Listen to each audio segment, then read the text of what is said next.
ময়মনসিংহ ১০ গফরগাঁও আসনে বিদ্রোহী প্রার্থী নয় বরং জনগণের দাবির প্রতি সম্মান জানিয়ে স্বতন্ত্র প্রার্থী হিসেবে নির্বাচনে অংশ নেওয়ার ঘোষণা দিয়েছেন আলহাজ এবি সিদ্দিকুর রহমান।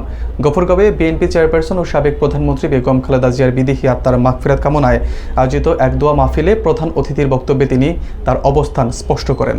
এ সময় তিনি দুর্নীতিমুক্ত গফরগাঁও করার অঙ্গীকারের কথা তুলে ধরেন। অনুষ্ঠানে স্থানীয় নেতৃবৃন্দ ও বিপুল সংখ্যক সাধারণ মানুষ উপস্থিত ছিলেন। বিস্তারিত থাকছে মনিরুজ্জামানের তথ্যচিত্রে। ময়মনসিংহ ১০ গফরগাঁও আসনে স্বতন্ত্র সংসদ সদস্য পদপ্রার্থী আলহাজ এবি সিদ্দিকুর রহমান তার পরিচ্ছন্ন রাজনৈতিক ও সামাজিক জীবনের বিষয়টি গুরুত্ব দিয়ে তুলে ধরেন।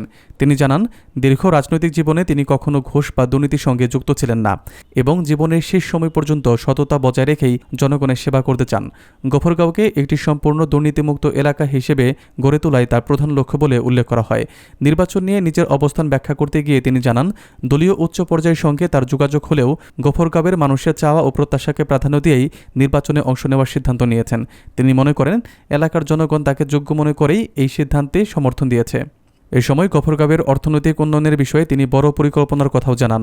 বিশেষ করে এলাকায় একটি টেক্সটাইল মিল স্থাপনের মাধ্যমে প্রায় ৫০,০০০ মানুষের কর্মসংস্থানের সুযোগ সৃষ্টি করার লক্ষ্য তুলে ধরা হয়।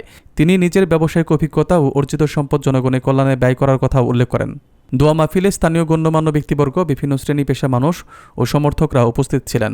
অনুষ্ঠান শেষে বেগম খালেদা জিয়া রুহের মাগফিরাত, দীর্ঘায়ু ও দেশের কল্যাণ কামনা করে বিশেষ মোনাজাত পরিচালনা করা হয়।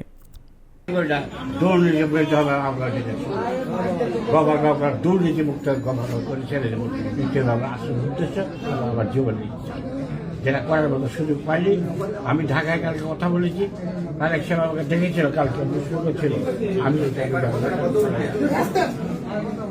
আমি এক কথাই বলছি, আমি কখন ইলেকশন করবো এইটা আমার প্রতিজ্ঞা, আপনাকে জানাই গেলাম। আমি যা বলি স্পষ্ট কথা বলি, মিনাইয়া বেনাইয়া এটা হেঁটে কারণ আমার তো টুপাস খাওয়ার অভ্যাসটাই সারা জীবন ঘুষ খাই যায়। ৬৬ বছর বয়সে আল্লাহর কাছে একটা জিনিস নিয়ে যাচ্ছে, আল্লাহকে বলো আল্লাহ সাদা হাত নিয়ে এসেছেন। থানার মধ্যে একমাত্র ব্যক্তি যার সাদা হাত, তাই এই ভোট দেন, এই আপনাদের দাবি আছে ভাই, আপনাদের জল দিয়ে করতে পারবেন।